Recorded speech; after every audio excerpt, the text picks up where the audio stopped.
like the odd man out. I heard my friends saying things that don't mean out loud. I don't wanna be funny anymore. Well, welcome. I mean, I don't want to bury the lead here. The nose is back after a brief hiatus. And we'll be doing noses going forward, but maybe not every single Friday will we be doing noses. But we're excited to do this one. We are going to talk first about Hasan Minhaj, who up to about 5 minutes ago was the clear, I think, heir apparent to the throne of The Daily Show, and then things have gone very, very wrong for him, starting with a piece in The New Yorker on September 15th. So we'll explain all that to you. And then second, we will talk to you about 4 short films by Wes Anderson, all of them adaptations of Roald Dahl stories. They're all on Netflix right now, but kind of separately packaged for you. I assume this has something to do with award nominations and things like that. But anyway, well, all of that is to come. But now it is my great pleasure to tell you who's on the nose. I sound like I haven't done the nose in a while, don't I? Shawn Murray is a stand-up comedian, writer, and the host of the Nobody Asked Shawn podcast, SHAWN, if you're typing it into your search fields, which I'm sure you will be. Tracy Fastenberg is development officer at Connecticut Children's. Bill Usman is professor of media studies at Sacred Heart University. And let's get going with Hasan Minhaj and what has happened. I will try to quickly just set this up for you. Hasan Minhaj is a comedian, and he's somebody who has hosted a show called The Patriot Act, and he tells a lot of stories about what it is like to be a person of color, particularly from his background in the U.S. at a certain time.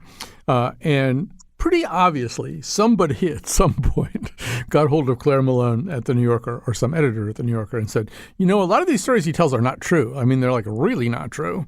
And she did a full-scale investigation, which I know seems a little bit ludicrous, investigating a comedian, but we will talk about whether or not that is a ludicrous enterprise. She did a full-scale investigation, and it turns out that the allegations are essentially correct. Many of the things that are alleged in his routines, and we'll try to cover some of them in specifics, are not true. But one of the other things that becomes clear is that being a comedian is a little bit like being a Supreme Court justice. You get to make up your own code of ethics, and then one day, suddenly, that's a problem that you did that. So let's get going with this conversation. And Shawn, since we have a fully licensed and accredited comedian here on our panel right now, maybe you want to go first. As we go along, I will try to explain some of the stuff that has happened, some of the things that have come out. But I don't know if you want to give us sort of your general overview on what's happened here and how you, as someone working in more or less the same field, feel about it. Well, I have a real problem, Colin. Welcome back to the show, by the way, or welcome back to me. Yes, exactly. I have a real problem with this story because Hasan Minhaj has exposed all of us comedians as filthy liars, which is very true, both on and off stage. But you know, my issue with it is, like, as a comic, and I've seen a lot of comedians have this response, which is like why is somebody even investigating the validity or truth of a comedy act in the first place? And also, that's my daughter just trying to be on mic for a second. And also, like, so what that it's not true, which is, like, I think a valid response in most cases, in the sense that, like, yeah, we recognize that comedy isn't every time some comic says, I just walked to the store the other day, didn't happen the other day, or even if at all. But I think the issue that I agree with, like, the perspective of the piece, is that, like, so much of Hasan Minhaj's act is predicated on the idea that he is speaking the truth to his, like, he's not doing comedy in a way that, like, Stephen Wright is doing comedy. He's doing comedy in a way where he's, like, speaking almost like a personal essay with some humorous bits to it. So it's like to find out that this is not actually all authentic actually does cause a problem, and I think his act suffers because of it. Yeah, so let's put some meat on the bones of this conversation, give you kind of a sense of what it is we're talking about. So the clip we're going to play in just a second, Kat, is A2, but this is from his show, The Patriot Act. Oh, no, this is how he named his show, The Patriot Act. It's from a special called The King's Jester. The King's Jester. So here is Hasan Minhaj telling a story. This is A2. Through the Patriot Act, the feds were watching us. And they were getting kids to give false confessions. In Dearborn, Michigan. In Chicago, in New York City at NYU. Then I find out in Lodi, California, one town next to me, there was a 16-year-old kid. His name was Hamid Hayat. He gave a false confession. This kid served 20 years in prison. I think about Hamid all the time. I'm like, what if I complied that night like Hamid? Dude, being a smartass saved my life. That's why, when I finally got my own shot to do my own show on Netflix, I named that Patriot Act. It was my middle finger to Brother Eric, you understand? I'm gonna name my show after the same program you used to spy on us.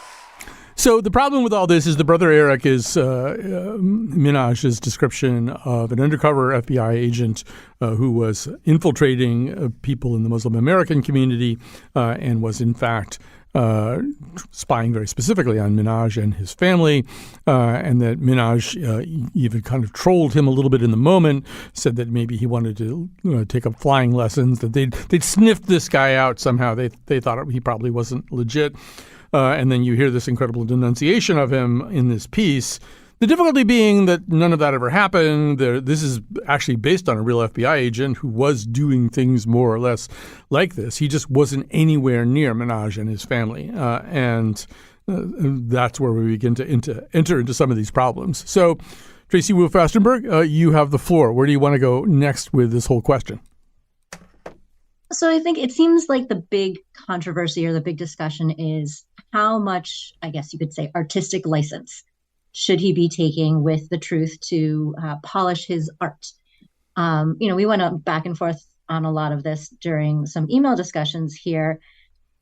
And, I think it lands on the fact that, yes, some of what he's trying to say is political. And so stretching the truth there is problematic. But I think what he's done is really hurt the Brown community as far as he has this great platform. He could be, a great voice for bringing attention to these things that happen or have happened. And that's what he's trying to do, except he loses his credibility with the embellishment or fabrication of the truth.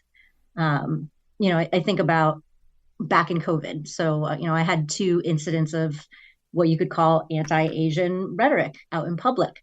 They were just words. There was no violence. There was no physical anything there. And if I had gone around saying, hey, this thing happened, and I embellished it and took part of somebody else's story and integrated into mine, and it turned out to be fake, that would hurt my community. All the aunties and uncles who were getting attacked through COVID because they were Asian. And then you have those folks that are already doubting these stories that come out. And it's easy for them to point to Minhaj and say, oh, see, they have to make it up. Right? It's not really happening. They're exaggerating everything. And then that takes away from real things that are happening. My other issue with it is that some of his recounting of these stories is not funny. He's not using it to be funny. And I'm not quite sure what angle he's taking, whether he's trying to build his credibility, garner sympathy, so people will be more interested in what he has to say when it comes to his act or follow him on social media. It just seems a little more self-serving than it does to actually enhance his art. All right, so there's so much to talk about here, and I've been fascinated by this thing since I started reading about it in mid-September. But before we go to Bill, let's give you another kind of sample of this. This is also from The King's Jester. This is a description by Minhaj of something that happened to him in the middle of all these controversy. This is A3, Kat. Yo, you got fan mail. I go, give me my fan mail, Carlos.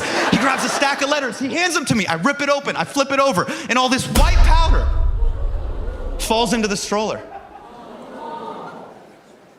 And it falls on my daughter's shoulder. Her neck, her cheeks. And she's staring at me. And I run upstairs and I tell Bina. And this time I can't lie. We rush down to NYU. But this time we go through the emergency room. And the moment they see the baby, they just rip the clothes off her and they take her away. So, Bill Usman, this goes to Tracy Fastenberg's point about a lot of this stuff isn't done to get a really great joke or to heighten the comedy of what he's doing. It's to evoke a certain kind of pathos. So what the audience now needs to know is this didn't happen. White powder did not get on his child at any point. She did not have to be rushed to any hospital for that particular reason. But, Bill, I'm just interested in where you want to take this conversation. Well, I should start by saying I'm a fan of Hasan Minhaj, and I think I still am, but this has made me really kind of reevaluate what he does in some ways. And I think, and Shawn spoke to this, I think to me it's a matter of genre.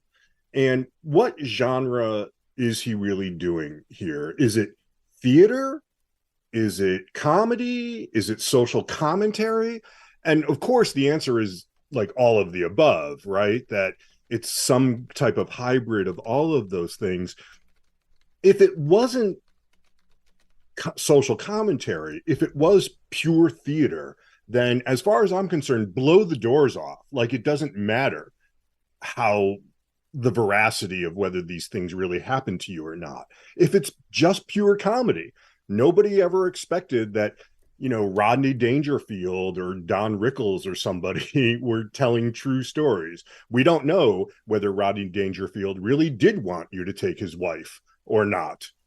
Didn't matter. But you can hear in those clips that you played that it's not all comedy, that there really is social commentary here. And I think that then does make questions of veracity important. On his show, The Patriot Act, they employed fact checkers. No pure comedian would need a fact checker. The fact that they had to employ fact checkers just suggests that there is something else going on here. And I think that's what, to me, kind of lies at the heart of why this is troubling and something that is worthy of investigation and discussion. Yeah, and we should say that rather tellingly, they employed fact checkers, but in Malone's piece in The New Yorker, there's one point at which he wants the fact checkers sent out of the room. He feels like they're slowing down the creative flow during a final rewrite, so get them out of here. I didn't know also that shows like The Patriot Act, and I assume this would include, say, John Oliver and other shows like it, presumably The Daily Show, hired journalists to write briefing memos based on reporting and research that were meant to serve as the factual basis for these kind of 25-minute sets. So, I mean, Shawn, there's so much here, including the fact that, my main contact with younger people is through teaching. The younger people that I teach, and we do talk about political comedy, Hasan Minhaj was, to them, a pretty potent symbol, and maybe the person they were the most enthusiastic about. This generation is looking really for more diversity of viewpoint, more diversity of performer.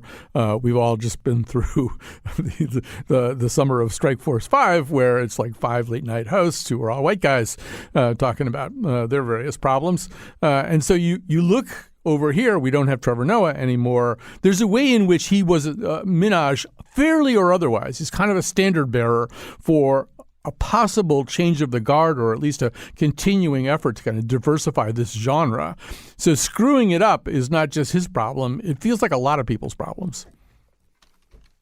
I agree. And I think it's ultimately like it's, obviously it's a screw up of his own, doing, but like that's the problem with it. Like, is that he has purposefully crafted this image of himself as this sort of truth-telling, journalistic bent, having, not even purely a comedian. Like he is, like, Patriot Act is not a comedy show purely. It is like an extension of like what he was doing on The Daily Show or an extension of a Daily Show type of perspective. So it's like, yeah, it's harmful in the same way that Tracy was saying it's harmful to communities of color. It's also harmful to people who are doing actual journalism, where it's like you're just making this stuff. Like, that's the thing with, like, I have such an issue with, like, those clips that you play. Like, this is not funny at all. Just do theater. If you want to lie, if you want to tell a story about somebody spilling potential anthrax on a girl that happens to be your daughter,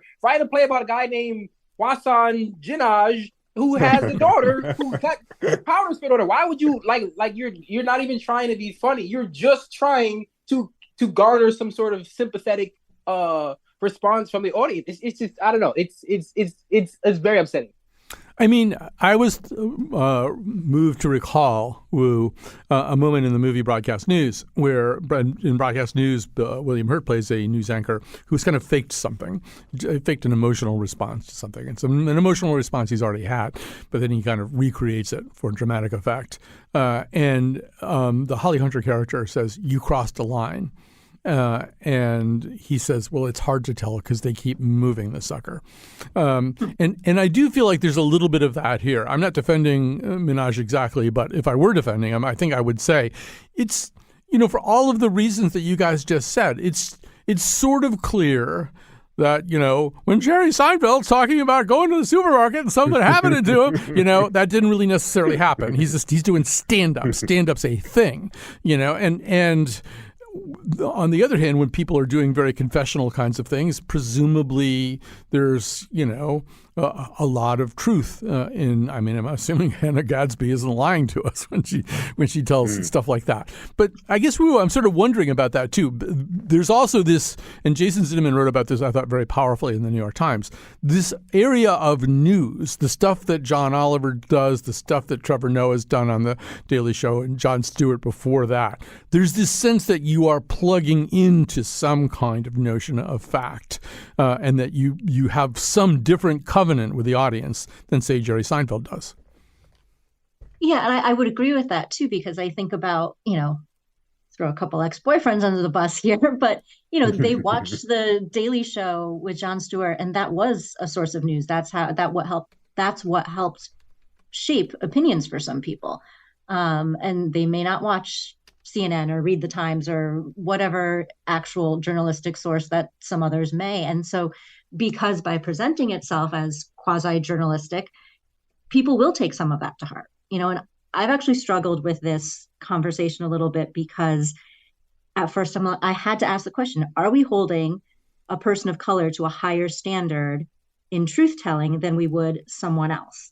And so in this, I have to say that in a way, it's important to, because he's taking liberties with something that has a much larger effect than saying, I went out with this girl and she stood me up and, hid in the bathroom for 4 hours, or whatever, the typical made up story might be. And so that has to be just a little higher bar for both those reasons of what he's choosing to embellish, and the fact that, some people do see these comedic news commentary shows as their source of news and what shapes their thoughts, opinions, and feelings about things.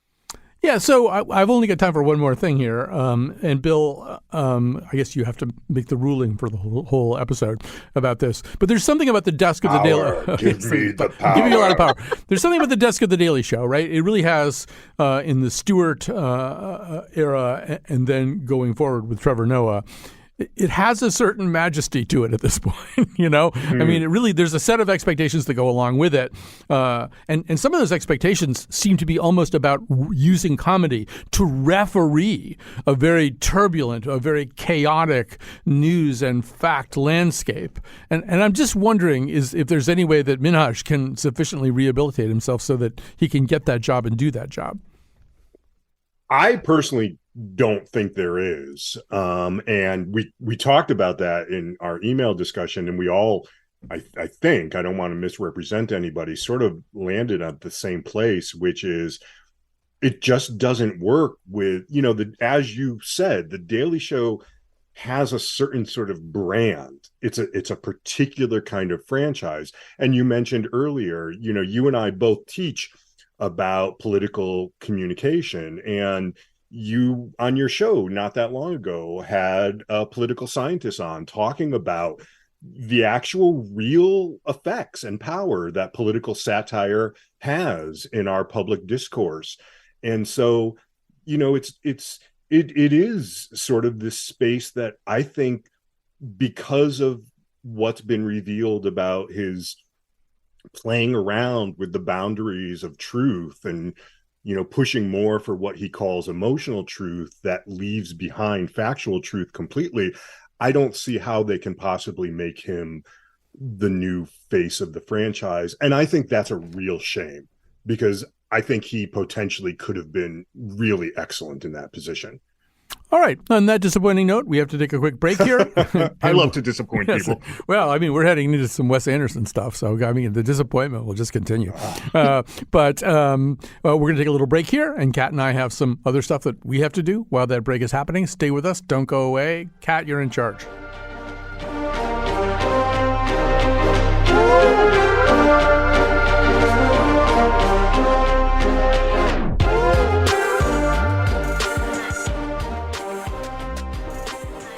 And we are back. This is The Nose. With us today, Shawn Murray, Tracy Fastenberg, Bill Usman. Our other project for the day today has been to watch and then discuss for your benefit a Roald Dahl set of adaptations by Wes Anderson, or a set of Roald Dahl adaptations by Wes Anderson. These are on Netflix. And Wes Anderson, the noted and sometimes controversial, including on this show, director, has written and directed these adaptations using essentially an all-male cast and really four principal actors, all of them pretty well known: Benedict Cumberbatch, Rupert Friend, Ben Kingsley, and Dev Patel. There's some other people involved as well, but I think they are the ones that dominate and rotate through all these projects. So, I don't know why I'm chuckling, but just that Wes Anderson always gets people going. So Wu, maybe you'll get us started here. Well, let me set you up because this might be helpful. So when I first noticed that these things were on Netflix, I was watching them with my significant other, and I just turned one of these things on and clicked on one of them, and she started to watch it. She started to realize what it was. I said, these are some shorts, some Wes Anderson shorts, adaptations of Roald Dahl. And she, in the tone she doesn't customarily take, went, How short? How short? They better be short, because I've just decided I don't like Wes Anderson. and then was kind of swept up in them and wound up watching all four of them for over the course of 90 minutes. So take that idea, maybe, Wu, and run with it, because I know you have your misgivings sometimes too.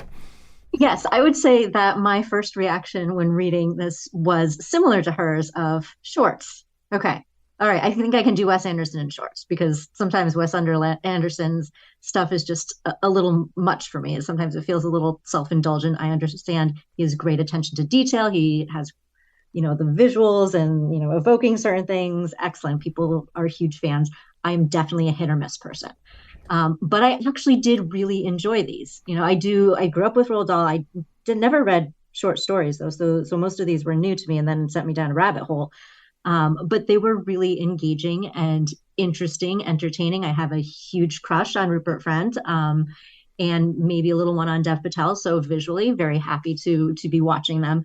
But they were entertaining. They moved at a great pace. Each one was its own sort of little gem or jewel. I definitely have my favorites among the four, but I think it was a great way to portray Roald Dahl, the way that they incorporated the visuals of his own writing spaces and things, the teeny tiny details. I think in a short, it's much easier to take those in because it's short. There's only so much you can absorb over an amount of time, but they were a lot of fun to watch. I definitely had some really tense moments, especially during Poison. And I think they're worth watching, even if you are not a Wes Anderson fan. And maybe even if you hate him. Right. So, yeah, I that actually might be something I'd be willing to double down on a little bit. But before we go to the other two panelists, let's give you a little sense of the sound of it anyway. So much of Wes Anderson is visual, but this is from The Wonderful Story of Henry Sugar, which I believe is the longest of the four shorts. You're going to hear Ben Kingsley as Imdad Khan and Dev Patel as Dr. Chatterjee. B1. By 1915, I could read a book straight through, cover to cover, blindfolded. I had it. At last, I had this power. Of course, as you know, it became my entire Conjuring performance. Audiences loved it, but no one ever believed it to be genuine. Still don't. Even doctors, such as yourself, who blindfold me in the most expert fashion, refuse to believe anyone can see without his eyes. They forget that there are other ways of sending an image to the brain. Imdad Khan fell silent. He was tired. What other ways, I asked. Quite honestly, I do not know. The seeing is done by another part of the body. Which part? And so, Shawn, I have a couple of thoughts about this, but I think it was especially during this particular installment. By the way, these things are not all packaged up. They are like sitting separately on Netflix, and I think they're sitting there probably to qualify for some kind of short film nominations, either in the Oscars or elsewhere, because they don't want to be a TV series or anything like that. But watching this one, I had this little moment of thinking, wow, this is getting really close to the experience of reading.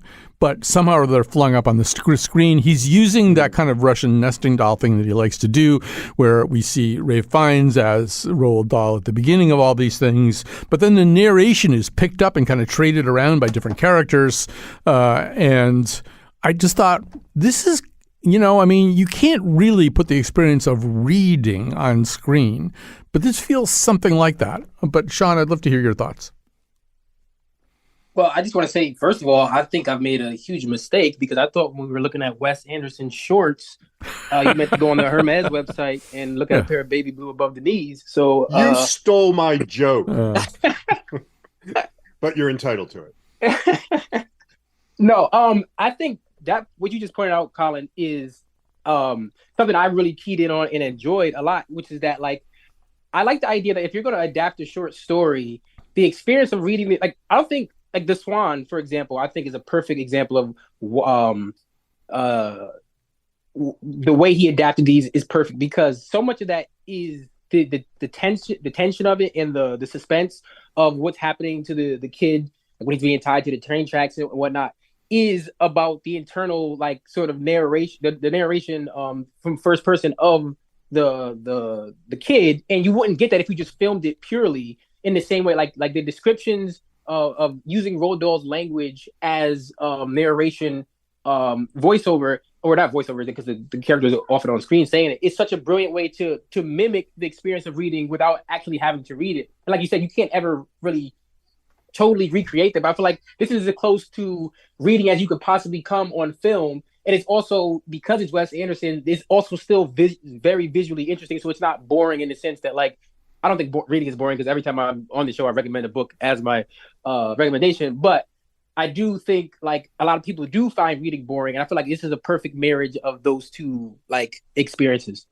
Yeah. And Bill, another thought that I had was, if people don't like Wes Anderson, to Wu's point, they might like this. And I think there's a couple of reasons. But one of them is there's a lot about this that keeps it from becoming too Wes Anderson-y, too dominated by the Westhetic, as people sometimes call it. And one of you get these short things. They start out as Roald Dahl. Roald Dahl is right there front and center for us to look at in the form of Ralph Fiennes. Then you have these very strong actors who are really allowed to, the typical Wes Anderson thing is to hire like Tom Hanks and give him 6 lines. So no chance of Tom Hanks taking over your movie. But there's a way in which, even just listening to Kingsley's voice there, you just think, oh yeah, Wes Anderson is not going to keep his foot on Ben Kingsley's neck for very long. Ben Kingsley is going to Ben Kingsley at some point. Yeah, and well, since I can't make my shorts joke, since Shawn already did, I guess I have to respond to this.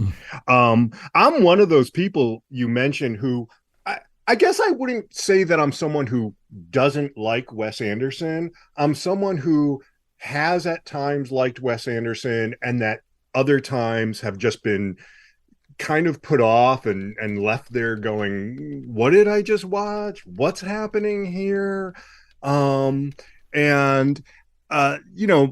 Maybe this is blasphemy for real Wes Anderson fans, Colin, but my favorite Wes Anderson before this was another collaboration, so to speak, with Roald Dahl. I thought Fantastic Mr. Fox was a fantastic film, and it was probably the Wes Anderson film that I've enjoyed most before this. There's something about the strange off-kilter approach of a Roald Dahl and the strange off-kilter approach of a Wes Anderson that I think really meshes really nicely, and it does come out in these shorts. And and we should say these are really short.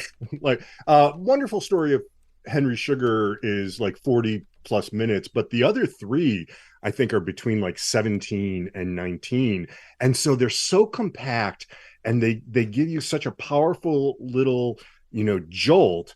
I'm a big reader of short stories anyway, so that really worked for me. But there is a way, as you said, that he allows within that very compressed frame the actors to act, and still delivers this powerful punch with the really interesting visuals and the rapid way that everybody is speaking and their little side glances and all of those little subtle Wes Anderson. Has anybody ever called Wes Anderson subtle? But there are like little subtle touches, like a little tiger walks through the background and looks at you for a second and then keeps walking. All of that just comes together really nicely in these, I think.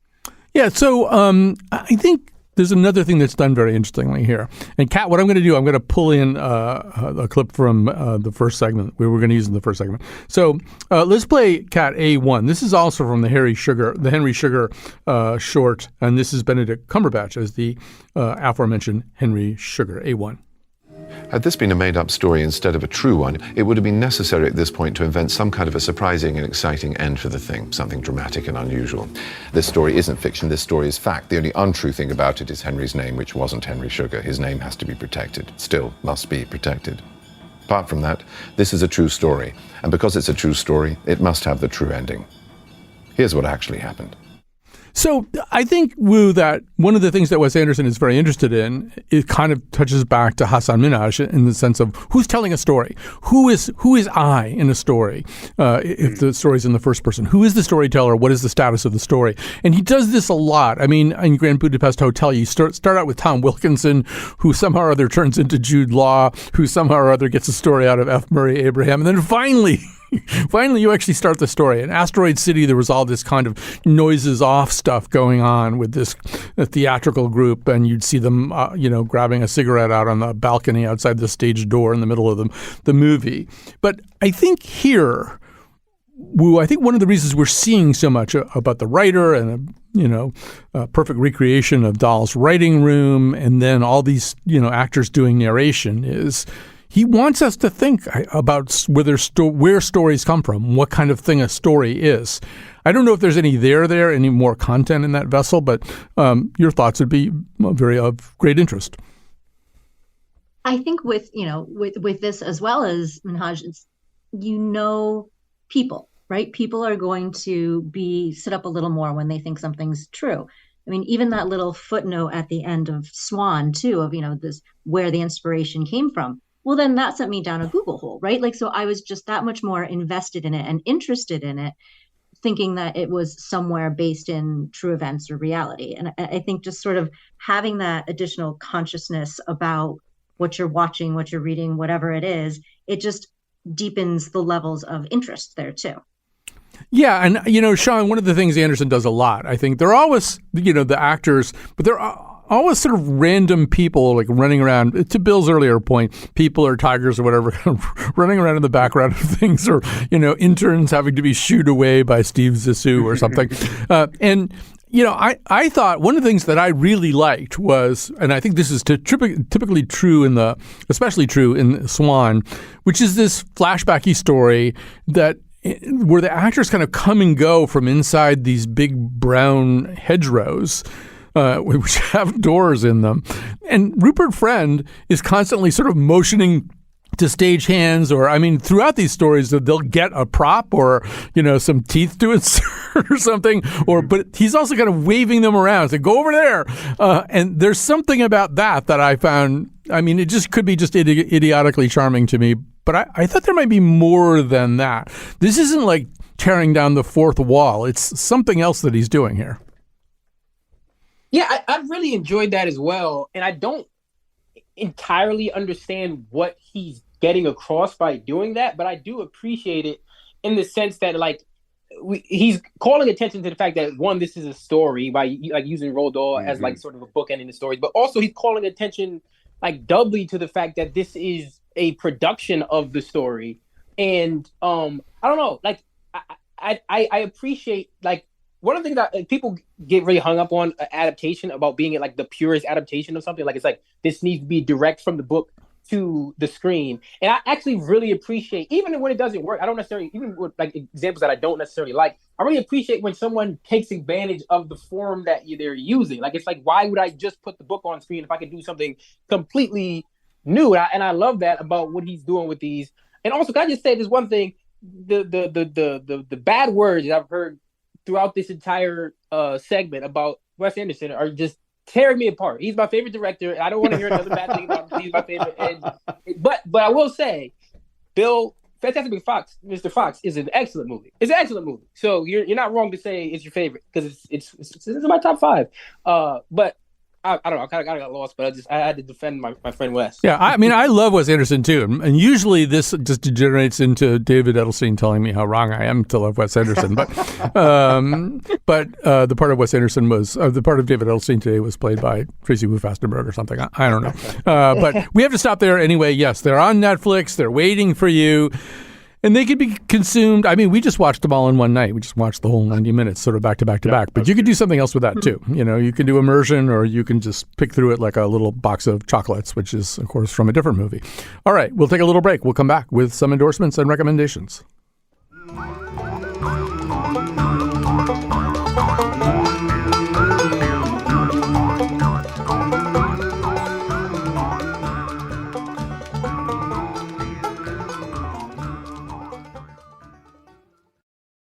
The technical producer of today's show is Kat Pastor. The producer of this particular episode is Jonathan McPants, producer of pretty much all Nose episodes. So we have with us today Shawn Murray. Don't forget to check out the Nobody Asked Shawn podcast. Tracy Fastenberg, Bill Usman. They're all going to make some recommendations to you right now. So, Shawn, why don't you go first? Is it going to be a book? I'm going to guess it's going to be a book. You know, it's just funny. I was just laughing to myself because, like, I just pointed out how I always recommend a book, and then I do not have a book to recommend today, which was bad form on my part. But I was recently HBO Max. I'm going to say HBO Max instead of Max because Max is a stupid name. Put a bunch of AMC shows on their service, and I was like, oh, I haven't watched *Halt and Catch Fire* in forever. I hope it's on there, and it wasn't.